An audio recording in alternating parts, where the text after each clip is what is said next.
Hey guys, every day under the woke regime, one has to ask, can things really get more insane going forward? The answer is always yes, as Apple recently proved when they decided to add a pregnant man emoji to the iMessage emoji options. I know this is the kind of stuff y'all were caring about on a Tuesday. Yes, really, this is happening. Fox Business announced as much, reporting that a pregnant man emoji and a pregnant person emoji will come to iPhones with the iOS 15.4 update. Emojipedia, yeah, that's a thing.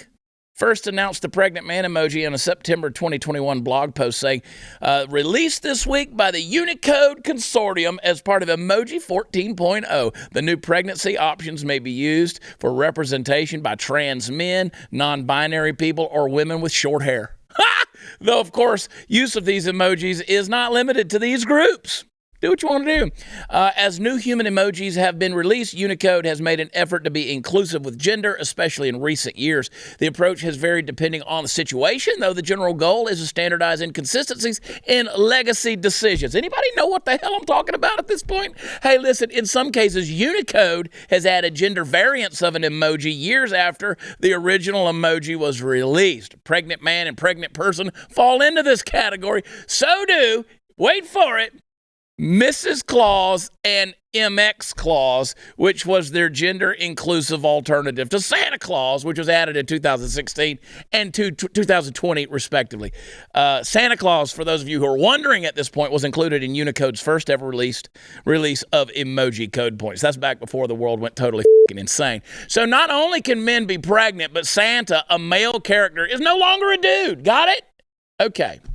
Oh, and the pregnant man emoji is going to be released with numerous skin tone options.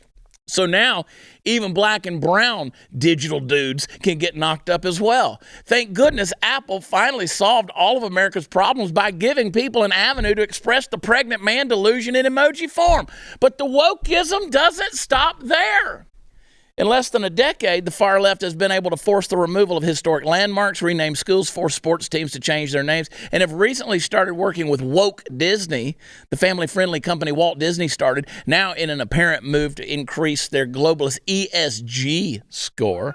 Yes, everything's about ESG scores now, Chris. They've begun implementing several progressive changes across its entire company, from adding racism warnings to several of its classic movies like Peter Pan and The Jungle Book. They just totally did away with Uncle Remus, didn't they? Why they got to cancel the black dude? They've been encouraging white staff members to decolonize their bookshelves as part of anti-racism training. Bro, I'd have so much Mark Twain up on that. Disney has come under fire after debuting a woke new look for Minnie Mouse, who was created almost 100 years ago in 1928 wearing her famous red and white polka dot dress, and it was hot. It was hot. Everybody's had Minnie Mouse fantasies, I think. That little bow. Well, it's 2022, and the company's radicals have decided to replace Minnie's dress with a more gender-neutral, progressive blue pantsuit designed by Stella McCartney.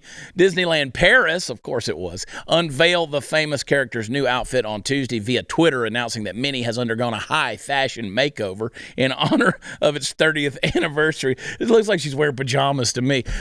Stella McCartney created the new sustainable costume for Minnie in honor of Women's History Month, which takes place in March, and in celebration of the French Park's anniversary, explaining that the ensemble is meant to transform the cartoon into a symbol of progress for a new generation.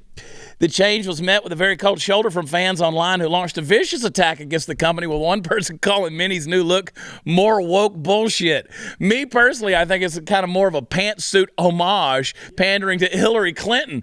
Now, earlier this week, Disney also angered fans when it announced that in its upcoming live-action remake of Snow White, they're going to feature a different approach to the Seven Dwarfs that appeared in the original story. Now, we don't know if that's going to be Disney's radical team that go to work in inserting homosexuality, which is kind of the logical step we would think, right?